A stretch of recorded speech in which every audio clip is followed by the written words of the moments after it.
Hello. In this video, I just want to show you a little bit about how to clean up and organize your Blackboard sites. If you look at my homepage here, for example, you can see that there are certain things which appear in the margins here, which have this little square next to them, and this indicates that this is at the moment no longer not visible to the students. So if I wanted to make this visible, for example, I would use this little button here where I could click show link, and now week 5 would be visible. I'm going to hide it again because it's not ready for viewing yet. Okay, so you should have already done maybe some adding and changing of things in your margin here. It's this button here at the top that you use to add things to your left-hand menu. So you add content area.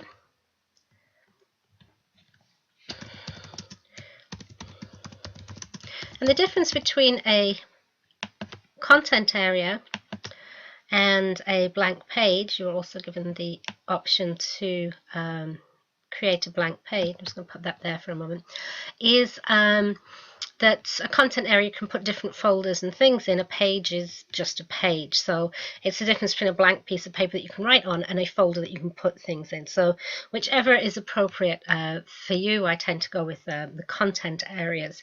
Okay, and you will see this little box here. This means that at the moment there's nothing in this content area, which means that this won't show up because there's nothing there. Okay, so as soon as I start putting something in the content area, that will then show up. So you have these 4 boxes along the top that you should be quite familiar with by now in content area, and I'm just going to go over the functions of these very briefly once more for you. So build content of these, the most important is of course just create an item here. With a create the item, let me go ahead and create one.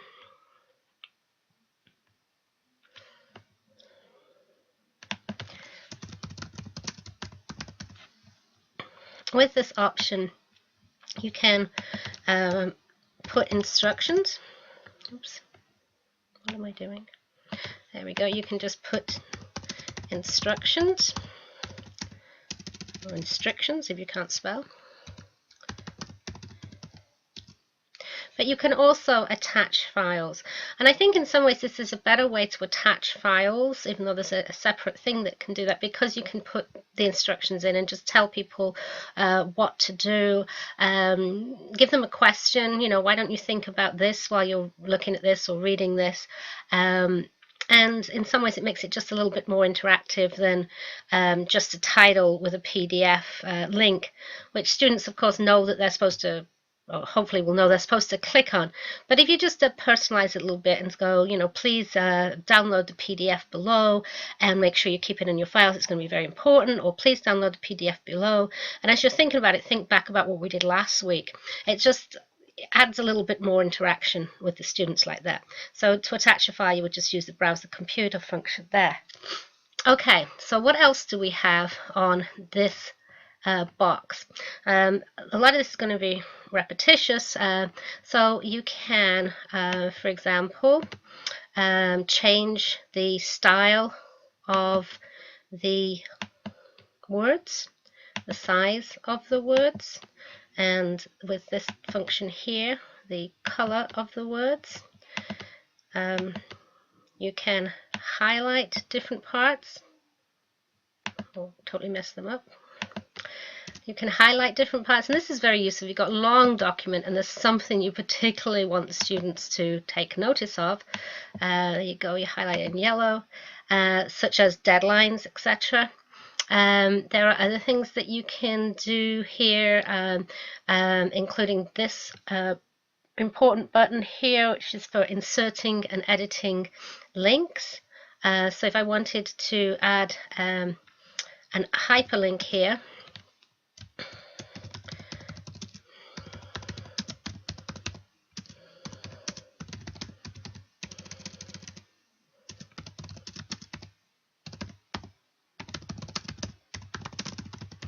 Okay, so if I wanted to put a hyperlink in to send somebody to another web page, then what you would do is take the text that you want them to send them to. It doesn't have to be highlighted. Let me actually take the highlighter off, just in case this confuses you.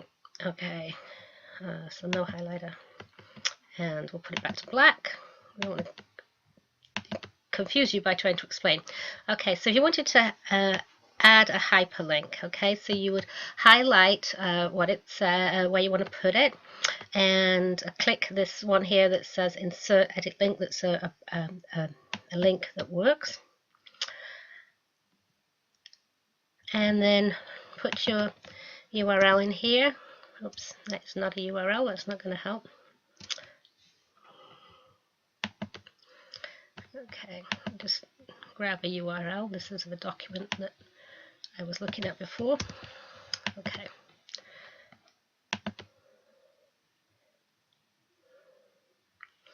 So I'm going to pop the URL in there and choose to open it in a new window and insert. Okay, so if somebody was to click on this now, they would go to that web page. Alternatively, you could just paste the URL.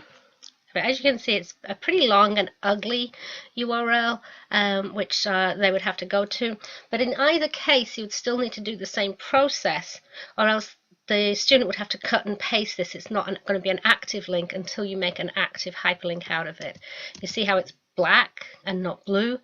So if you just wanted to use the actual URL and not just the words here, you would do the same process. You highlight it, you choose the link, you put in the link path, which is the URL, and you open it in a new frame, a new window, sorry. And there you go. Both of these will take you to the same place, so it's just really a matter of what you want. Other things useful, and you probably notice that I don't actually use this very often because I tend to make mistakes when I'm banging away quickly trying to set this course up furiously because I was given it quite late. And anyway, excuses, is the spell check button. Okay, very useful. And the video everywhere tool we've talked about. This opens up like this, a little recording. You sign into YouTube, and I'm sure this is going to work. Grant access.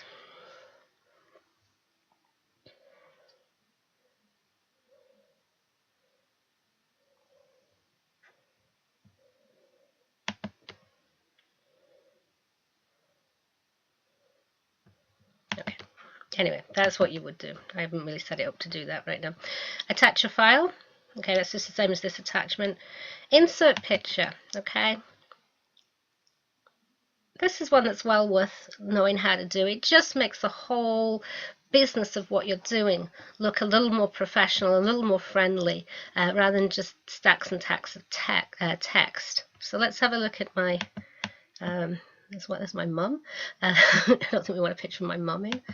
Okay, let's put a picture of a nice steam train in.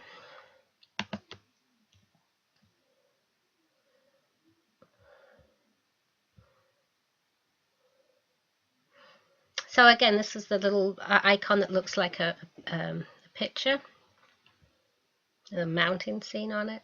I'm just going to wait for it to upload.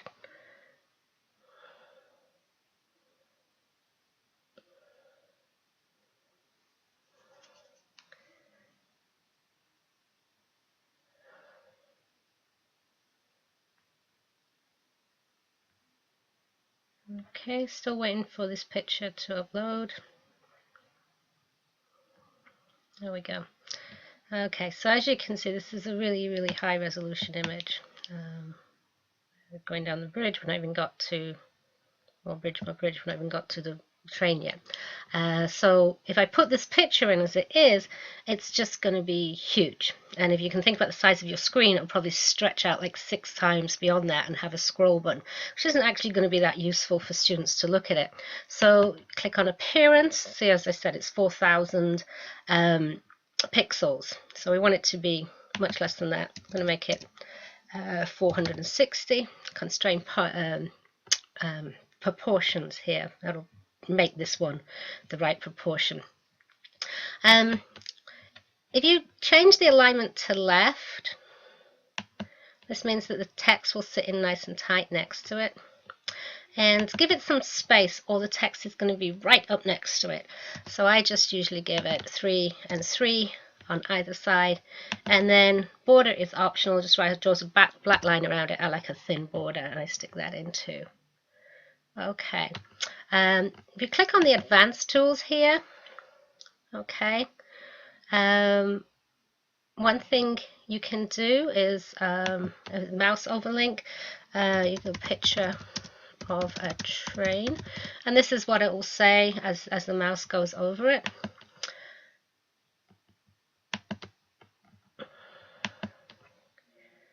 Okay, and an image description.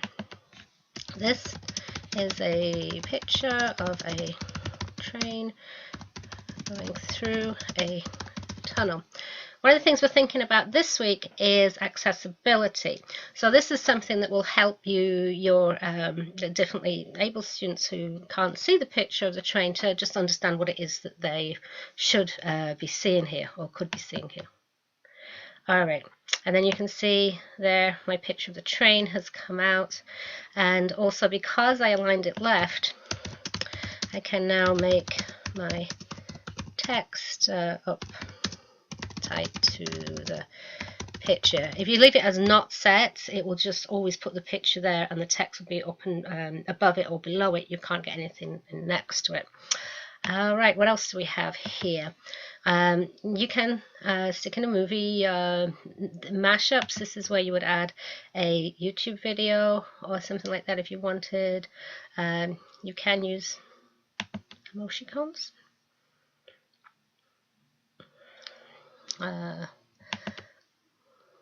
Okay. I don't know how you feel about emoticons, but that's where they are if you want to use them. And sometimes, you know, sometimes some of the things you have to say, when you would say them in class, like, oh, come on, people, you can do a little bit better than that, I think. It might not sound so harsh. But if you just write, people, I think you can do better than that. People might go, ugh, teacher hates me now. So maybe sticking a little emoticon on. If that's your personality and that's the personality that you want to put through, then that's what you would do as well. Okay, and as we've seen before, adding HTML code. Okay, this is the large amount of HTML code that explains exactly what I've put on this thing right now. And if I wanted to add a YouTube video, I would copy the embed code and plop it in there, as I've shown you how to do on other videos. Okay, so that's basically the build content tool. So it's got a lot going on it, and a lot of those things are common to a lot of the tools, so it's been worthwhile, I think, going through it. Okay, so we've looked at links, we've looked at putting pictures in, we've looked at putting text in and emoticons in and HTML, all that good stuff.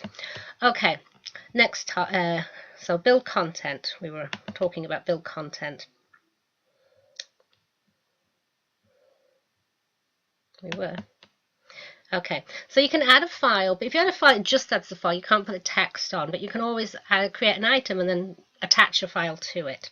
And the same goes with audio or images or videos, etc. You can still do the same thing with add item, and then you can add the other stuff. I don't use personally much of this other stuff. You can create learning modules or lesson plans or a formal syllabus, but I just do create item and put my syllabus in there. Okay, so it's only one thing to learn how to do. Okay, under assessments. Okay, so hopefully we've looked at some of these tests, surveys, assignments, turn it in assignment. Okay, that's another thing we need to think about is plagiarism. I'm going to talk more about plagiarism next week, but if you want to create an assignment which would go through the turn it in process before it arrived to you, and you could see how much of it was stolen from websites, etc., then that's what you would do. And then the mobile compatible test, that's something we're thinking about this weekend too, this week too, is how to create tests in mobile compatible tests. And I'll do it in a separate video for you, but it's just the same process as creating a test. It's just got a little more limited palette. And under tools, hopefully we've played around with these already: discussion boards, blogs, journals, wikis, etc. I'll talk about groups a little bit more this week as well.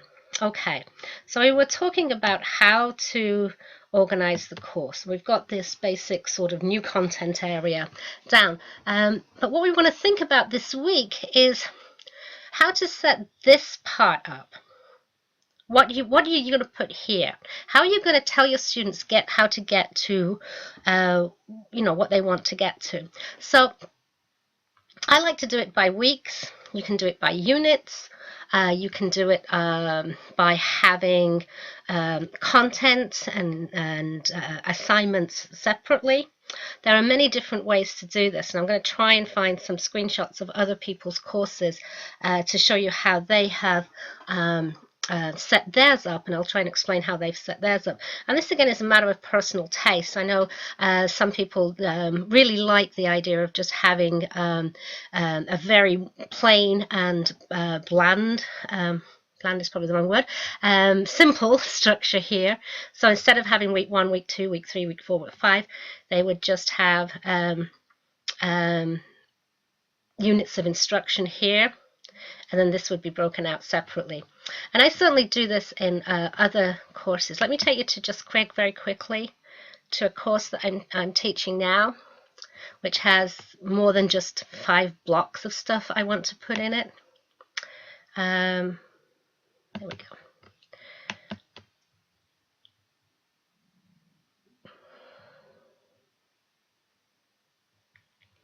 Okay, this is me apologizing for my own computer problems. I lost internet. So as you can see, I have this week structure, but also within the week, so you click on the week, then it's broken down into the different days, and each day, if you break it down, is broken down into what I want them to do, the videos I want them to watch, and quizzes and discussions, etc., that I want them to take part in, and an optional little video there at the end. Okay, so that's what their day's work on my summer class looks like, and how you would get to it. As I said, this is a matter of choice, and I'm going to try and find some other courses that have different choices. Okay, thank you.